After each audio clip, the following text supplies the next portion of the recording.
Louvamos nosso Deus porque até aqui nos ajudou o Senhor. Estamos agradecidos a Deus por Ele nos conceder mais um dia de vida, nos conceder mais esta oportunidade de estarmos juntos estudando a Bíblia.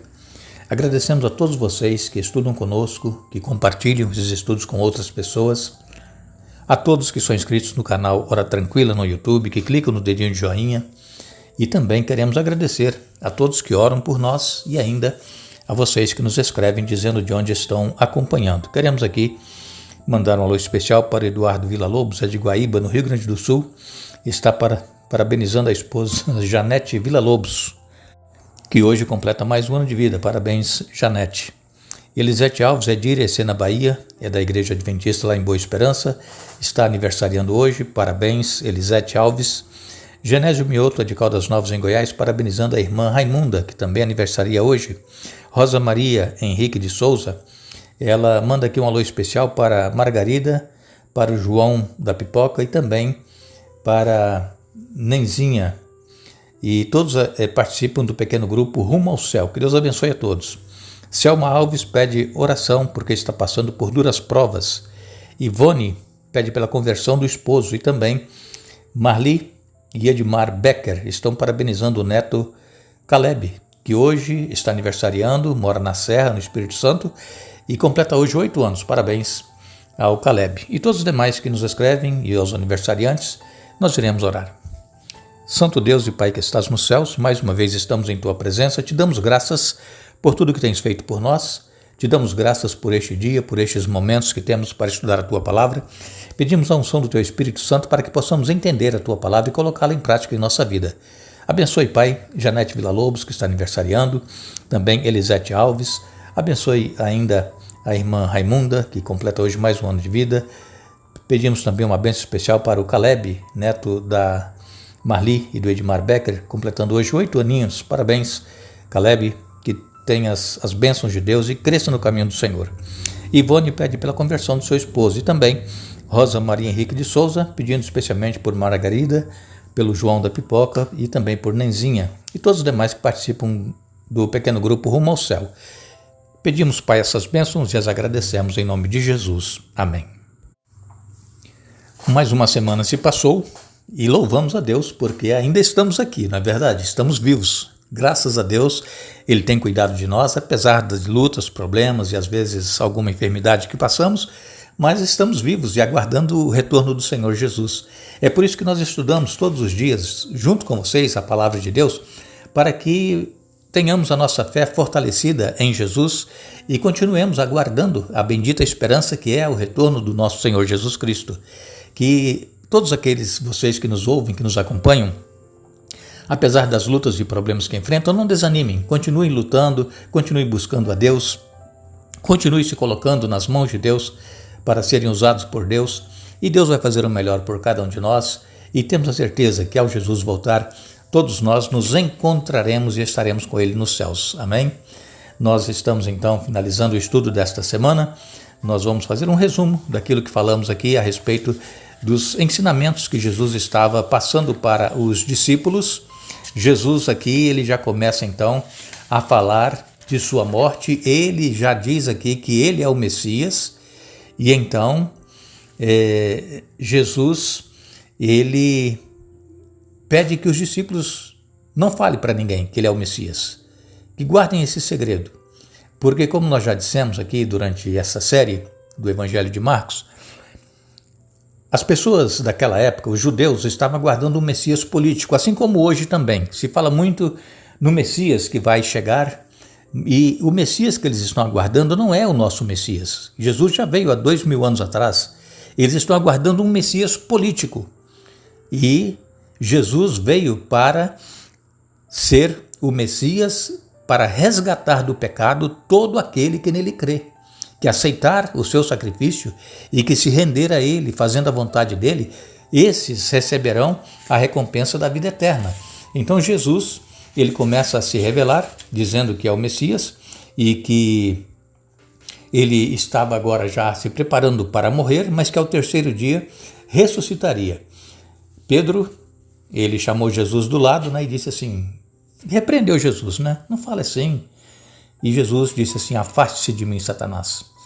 Vejam que poucos dias antes, quando Jesus perguntou quem ele era, quem as pessoas diziam que ele era, uns diziam que era Elias, outros João Batista, outro profeta, e aí, vocês, quem vocês dizem que eu sou? Aí ele foi direto, é igual Jesus está perguntando para nós hoje, quem é Jesus para nós? E Pedro respondeu: tu és o Cristo, o Filho de Deus. E Jesus disse que foi o Espírito que havia revelado a Pedro. Mas agora, poucos dias depois, Pedro começa a advertir Jesus para que não falasse assim, que ele iria morrer. E Jesus, então, sabendo que ele estava agora sendo usado por Satanás, disse: afaste-se de mim, Satanás. Então, irmãos, nós precisamos entender que existem duas forças que trabalham conosco: a força espiritual do bem e a força espiritual do mal. A força espiritual do bem é o Espírito Santo, são os anjos, é Jesus trabalhando conosco, e a força espiritual do mal é Satanás e os seus anjos maus, os demônios. Essas duas forças trabalham em nós constantemente. Vocês mesmo devem ter experiência que um dia você está bem, uma semana está bem espiritualmente, na outra está lá embaixo, fazendo coisas que não queria fazer, participando de coisas que não deveria participar, e assim é a nossa vida. Mas aí nós precisamos clamar a Jesus, pedir a Ele forças e nos reerguer, nos levantar e continuar a caminhada. Jesus, Ele falou assim: olha, existe um preço para vocês que querem me seguir. Ele está falando aqui não somente para os discípulos, mas para nós também. Se alguém quer vir após mim, negue-se a si mesmo. Cada dia, tome a sua cruz e siga-me. Então, tem um preço. E que preço é esse? É nós abrirmos mão daquilo que nos prende a este mundo. Os desejos carnais, as paixões carnais, a vontade de fazer as coisas erradas, contrária à palavra de Deus, esse desejo tem que ser mortificado dentro de nós. Agora, nós não conseguiremos vencer sozinhos. Nós só venceremos se buscarmos em Deus a força e o poder. E Jesus, então, ele disse para os seus discípulos que alguns deles, daqueles 12, iriam ver o reino de Deus antes da morte, antes deles passarem pela morte, os discípulos. E Jesus então chama Pedro, Tiago e João, vai com eles ao monte, e ali eles estão, Jesus em oração. Jesus é transfigurado. Jesus, ele fica com o seu rosto, o seu corpo, as suas vestes resplandecentes, e aparece ali Moisés e Elias para confortar Jesus. E os discípulos, Pedro, Tiago e João, vendo aquilo, ficaram apavorados, sem saber o que fazer, e então eles são envoltos, Jesus, Moisés e Elias, envoltos em uma nuvem, e ouve-se a voz de Deus: este é o meu filho amado, ouça-o. Vejam, mais uma vez, a voz de Deus é ouvida, não somente por Jesus, Moisés e Elias, mas também pelos 3 discípulos. Assim como quando João Batista batizou Jesus, que veio aquela pomba, que era o Espírito Santo descendo sobre Jesus em forma de pomba, e a voz do céu que dizia: este é o meu filho amado, em quem me comprazo, em quem tenho prazer, em quem tenho alegria. Então a voz de Deus algumas vezes foi ouvida, falando que Jesus era o Messias, mas os judeus, fariseus, doutores da lei, os sacerdotes rejeitaram, não aceitaram. Eles queriam de todas as formas prender e tirar a vida de Jesus. Eles procuravam maneiras para isso, mas sabemos que Jesus ele veio para morrer, e no tempo certo ele se entregou para morrer. Nós vamos ainda chegar a este ponto. E Jesus então, ele dividia o seu tempo entre o monte da oração e a multidão. Jesus ele não evitava a multidão, ele sempre estava ali com a multidão, porque ele sabia que as pessoas necessitavam de cura, de alimento, necessitava de libertação. Jesus ele tinha prazer em estar com as pessoas, e então ele curava, ele libertava, ele alimentava. E se nós, irmãos, quisermos ser vencedores em nossa vida espiritual, nós precisamos orar mais e também jejuar. Naquele mesmo dia, os discípulos tentaram expulsar o demônio de um menino que era possesso, e eles não conseguiram. O pai, desesperado então, quando viu Jesus, falou: ó Senhor, tu podes. Os discípulos não conseguiram. E os discípulos depois perguntaram a Jesus: mas por que nós não conseguimos? E Jesus disse: porque só se consegue com jejum e oração.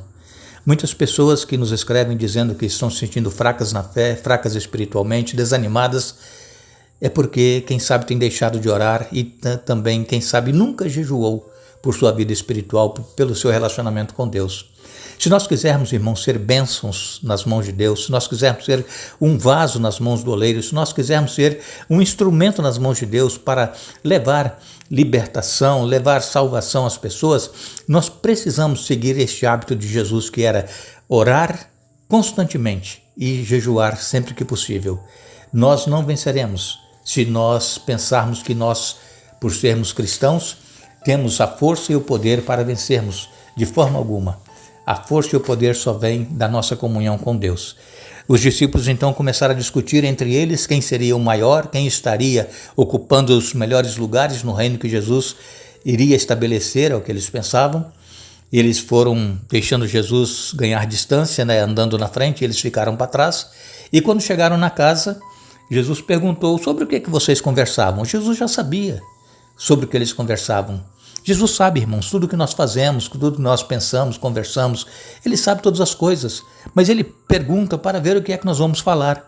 E os discípulos não tiveram nada que falar, por quê? Porque estavam discutindo quem seria o maior. E Jesus falou assim, olha, quem quiser ser o maior, seja o que serve.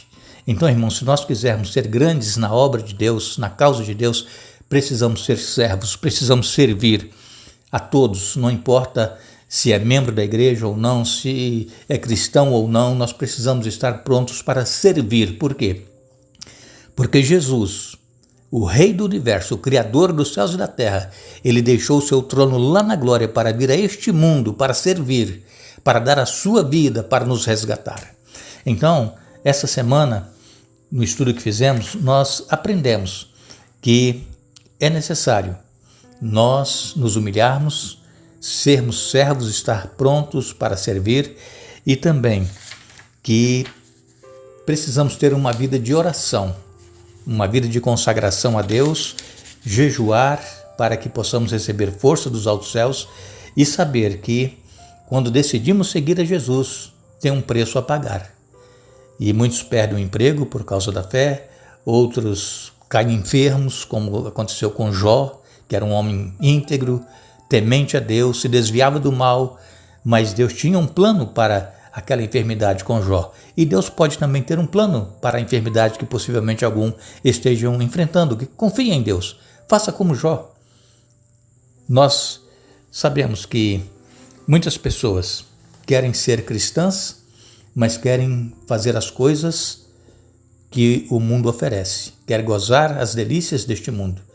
E se nós estamos divididos entre seguir a Cristo e fazer as coisas que o mundo nos oferece, com certeza nós já estamos do lado do inimigo e nós não estaremos nos céus.